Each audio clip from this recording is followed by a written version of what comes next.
Hello, I'm Reverend Steve Stoltz Costello, Senior Pastor at Faith United. I want to share with you our COVID safety guidelines that have been updated as of June 5th, 2021. All that I'm about to share in this video is also covered in a PDF document that has been emailed to the congregation on June 5th. Hard copies of that PDF are also available in the church office. These updates are the result of research, prayer, and conversations with the staff and the New Beginnings team. The congregational survey that was offered May 31st through June 2nd also provided really helpful information from the congregation. A summary of those survey results is provided in the PDF document of the updated guidelines. I want to thank everybody who took the time to fill out that brief survey. We had 172 people complete the survey. I also want to thank you, the congregation, for your patience, understanding, and faithfulness throughout this entire pandemic. I know that it has been challenging for all of us to adjust to new practices such as wearing masks, attending meetings by Zoom, participating in worship online, and so much more. But we have carried on. We've learned some new things, and we've stepped outside of our comfort zones, adapted, and found that above all, God is faithful, even with so much change. Even with so much change, the church has continued to provide vital ministries, mission, and outreach. Thank you, and praise God. Finally, please note that these guidelines are subject to change at any time based on conditions and updates from trusted resources such as the Centers for Disease and Control and Prevention, the World Health Organization, statements by Governor DeWine, coronavirus.ohio.gov, Bishop Tracy Malone, whose office recently published an updated guidelines for churches, our staff at Faith United, our staff at Faith Friends Learning Center and their practices, the Ohio Department of Jobs and Family Services, and congregational surveys. All of these were used for these updated guidelines. And so let me begin. First, I want to emphasize that at all times for worship and for all events or gatherings, please continue to practice frequent hand washing and sanitizing. Hand sanitizer will be available throughout the church building.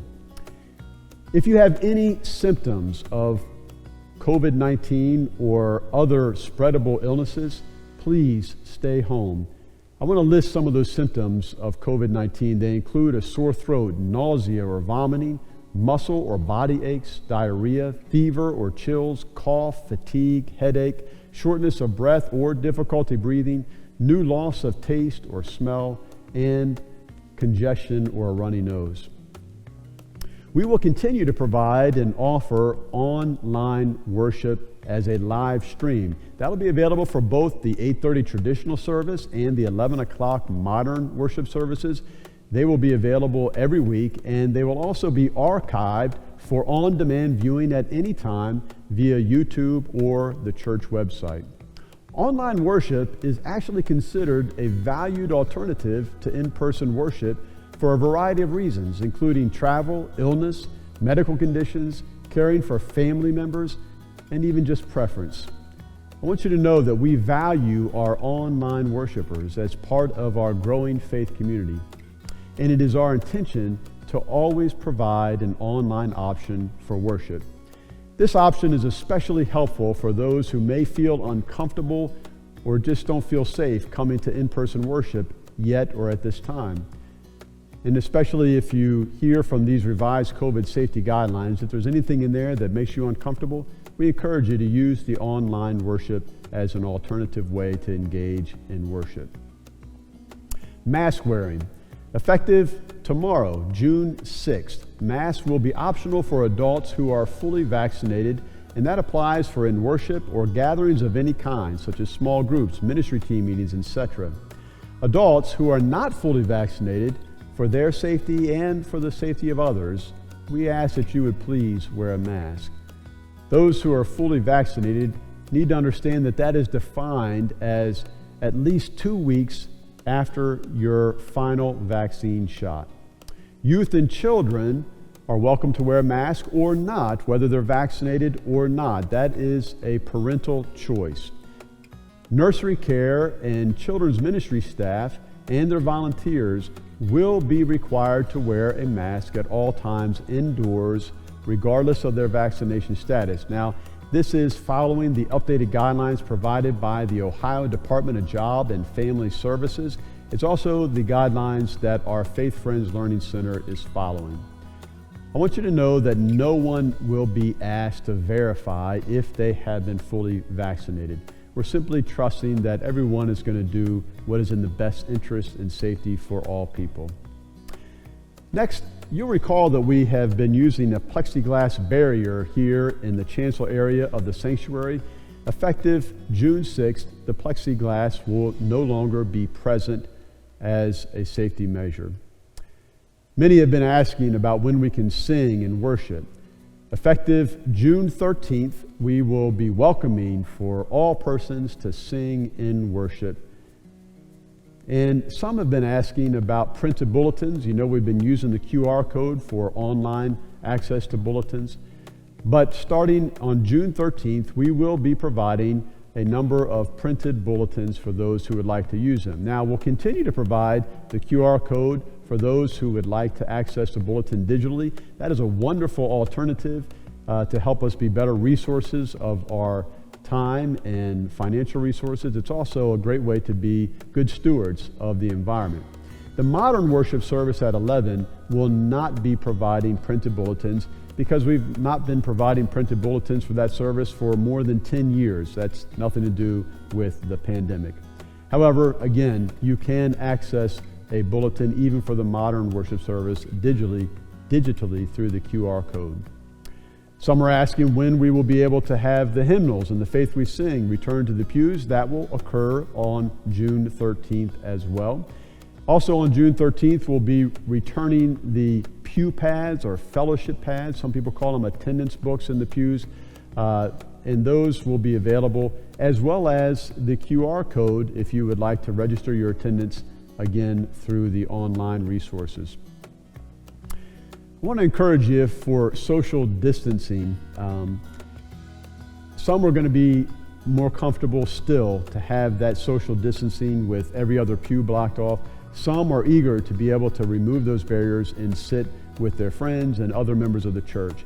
And so effective June 13th, we will remove half of the ribbons. In other words, we have 4 sections here on the main floor. 2 of those sections will continue to have the ribbons and have seating every other pew. 2 of those sections will remove the ribbons and the full seating capacity will be available. That, I hope, will provide an options for people who are comfortable one way or the other. Worship engagement items such as worship manipulatives, those will again be provided starting June 13th. Now at first, we're just going to be providing those manipulatives that are easy to disinfect and clean, such as the clipboards and the finger labyrinths. Some worship manipulatives that are more difficult to disinfect, such as stuffed animals, those will not be available at this time, but at some point future and a later date. I want to let you know that persons that have particular needs, such as noise-canceling headphones or other sensory assistance resources, you're encouraged to go to our Welcome Center that's in the gathering area, or you can contact Kathy Schmucker, the Director of Spiritual Formation. Faith United is committed to help people get whatever they need to enhance their worship experience while minimizing the risk of harm. Sunday school. We will not be providing Sunday school again until we kick off our fall season, which will happen at the very end of August 29th. Communion. For June 6th, we'll still be providing communion where you serve yourselves in the pews through the self-contained kits with the grape juice and the communion wafer. And it's not yet been determined when we will begin to offer the option for people to come forward. We're considering those options as we are preparing for July 4th, but we haven't made a decision about that yet. Passing the offering plates. Because passing the offering plates can impose something uncomfortable on some people, and because it's easy for people to put their offering in the offering box in the narthex or to give online, we're going to still hold off on passing the offering plates until sometime in the future. A date has not yet been determined. But you're welcome to contribute with your check or offering envelope in the box in the narthex, or you can drop it off during the week, 9 to 4, Monday through Friday, or you can mail it in. And again, we encourage you to consider giving electronically. That can be a convenient way to make your giving consistent. The children's sermon. We're eager for people to be able to have their kids come up, but we're not quite ready for that yet, and we've not yet determined a date for when that will be something that we want to introduce. Again, trying to consider what is going to be safe, but also most comfortable for all people. So watch for a future update about that when we're ready.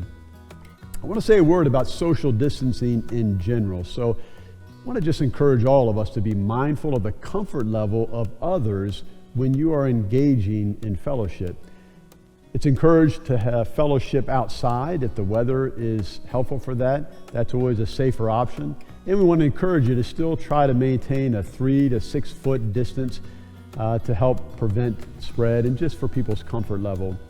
Furthermore, if you come in and you're sitting with somebody that's not a family member or a person from your own household, respect that they may not be comfortable with you sitting closer than a foot or two away. So the best rule of thumb is to ask them, say, are you okay with me sitting this close, or how far would you like me to sit?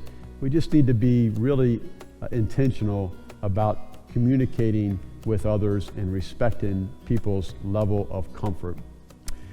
That also applies to the way in which we greet one another. Now, we have a wide range of folks in the congregation. Some are huggers, some are handshakers, some just prefer to greet each other with a smile.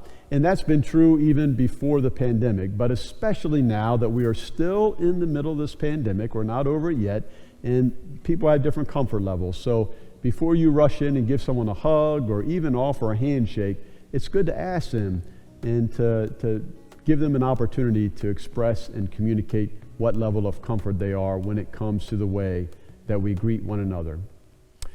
Cleaning and disinfecting. Between the 8:30 and the 11 o'clock service, there will be an antiviral disinfecting mist that is sprayed in the sanctuary, which has been shown to be more than 90% effective in removing any kind of viruses or bacteria there. We will not, however, be wiping down the surfaces or disinfecting or sterilizing the surfaces, as recent studies have shown that the virus is not really spread through contact with surfaces. I want to tell you about our new Welcome Center. If you're just coming back to in-person worship for the first time, last year when we were all quarantining, we were able to finish the construction of a Welcome Center in the gathering area. I want to encourage you to stop by and visit. That's going to have some volunteers there that are there to help you. They can assist with using the QR code is one example, or they can even provide you with an additional mask if you're needing one or wanting one. They have resources there for sensory through our Culture City sensory items. They can also help you find your way around the church if you need directions, especially if you're visiting with us and you're new. They can also just answer any kinds of general questions. Here's a few other things that I want to lift up that are important considerations. In the same way that the safety of our elders was honored throughout the global crisis, we want to encourage you to demonstrate the same concern for our children under 12 who are not yet eligible to be vaccinated, as well as anybody who may be immunocompromised who is also not eligible to be vaccinated. Please honor the safety and preference of those persons who, for personal reasons, choose to continue to wear a face mask. All groups and teams who plan to meet by Zoom or in person, whether at the church or at another location, we want to encourage you to please contact Cheryl Seiler in the church office so that she can help coordinate those so that others know that they're occurring. We also would ask that if you're in a study group or a fellowship group, in addition to contacting Cheryl, if you're planning on meeting in person or Zoom, contact Kathy Schmucker so she can help you in the coordinating of your group and promoting of those plans.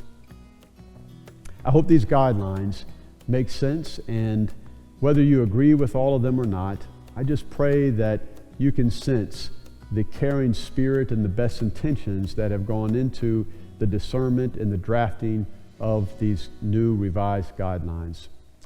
Again, thank you for your patience, understanding, and support.